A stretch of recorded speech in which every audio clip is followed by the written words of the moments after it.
Juste rappeler une ou deux notions juridiques.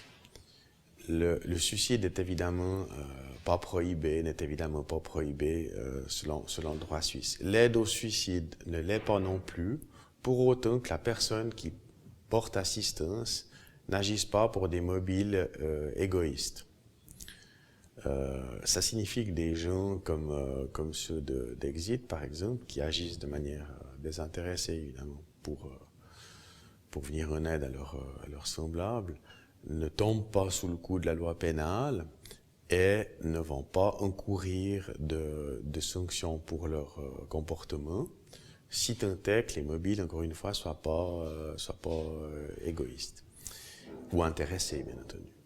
Et c'est la raison pour laquelle une enquête est diligentée par la police, c'est pour établir l'absence de tout événement intéressé de la part des gens qui ont joué un rôle dans ces décès-là. L'autre notion juridique, c'est celle du meurtre à la demande de la victime, qui suppose que la personne qui, dans le cadre d'Exit, désire mettre fin à son existence, puisse agir elle-même, c'est-à-dire ait encore la capacité d'avoir le dernier geste actif avant son décès, absorber la potion létale, par exemple.